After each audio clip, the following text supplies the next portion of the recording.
One of the presidential powers that could easily be abused is the power of the pardon.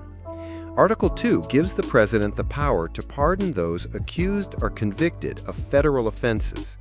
In the Federalist Papers, Alexander Hamilton wrote, "There are often critical moments when a well-timed offer of pardon may restore the tranquility of the Commonwealth." Pardons were originally intended to be an act of political reconciliation to heal the nation, not an opportunity for presidents to help themselves and their political allies.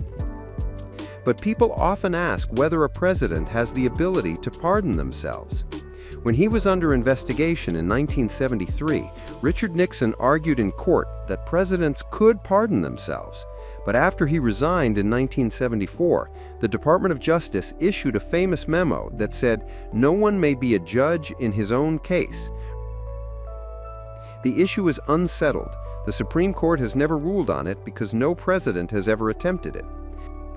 Donald Trump appears to believe that a presidential self-pardon is constitutional. In January 2025, he gave an interview in which he said, "The funny thing, maybe the sad thing, is that Biden didn't give himself a pardon." The Constitution gives the president the power to pardon offenses against the United States, which are federal criminal acts. There are two significant limitations. First, presidents can only pardon federal offenses, not state crimes. Therefore, President Trump is unable to pardon his 34 felony convictions for falsifying business records in New York State Court in May 2024.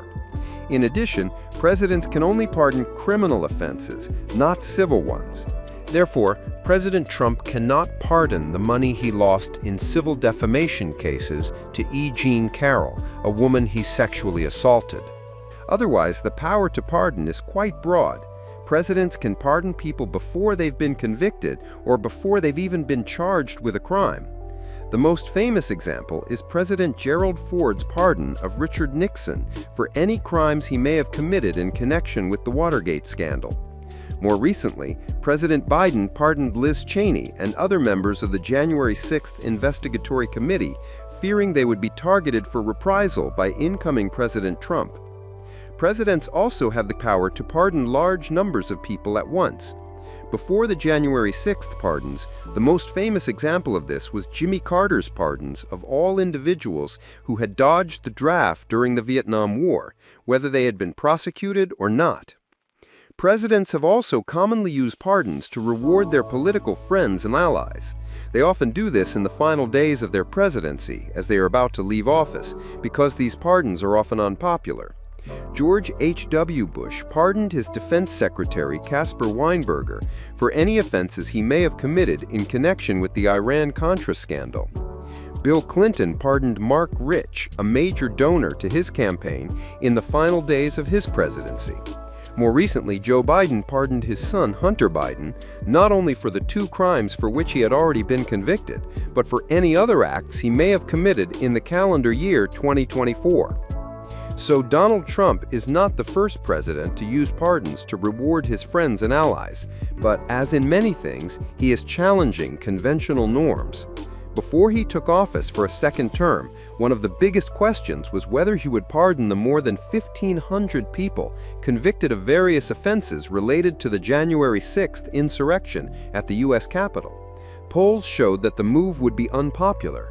Just days before he took office, Trump's vice president, J.D. Vance, said, "If you committed violence on that day, obviously you shouldn't be pardoned." President Trump apparently disagreed, saying, "Fuck it, release them all." He issued his pardon on his first day in office. J.D. Vance quickly changed his tune, saying, "I think he made the right decision." One of the individuals pardoned has already been killed in a shootout with police, and others have been rearrested for various offenses, including solicitation of a minor. Perhaps more importantly, this pardon has worrisome implications for democracy. One of those pardoned was Enrique Tarrio, the leader of the Proud Boys. Rather than seeming contrite, he has said that they need to pay for what they did. Trump has issued other controversial pardons. For example, he pardoned Ross Ulbricht, the founder of the Silk Road dark web network that facilitates drug dealing and other illegal activity on a mass scale. He pardoned 2 reality show stars convicted of bank fraud and tax evasion. He commuted the life sentence of Larry Hoover, the leader of a violent drug-dealing gang that had more than 30,000 members in Chicago alone. He pardoned 23 people convicted of attacking and harassing abortion patients. The common link is they were Trump's friends, supporters, or allies. This pattern raises the possibility of a lawless president and a direct threat to democracy. A president could announce that they will preemptively pardon anyone committing a crime on their behalf, including murder, kidnapping, blackmail, wire fraud, releasing confidential information or national security secrets, and the list goes on. The implications are frightening.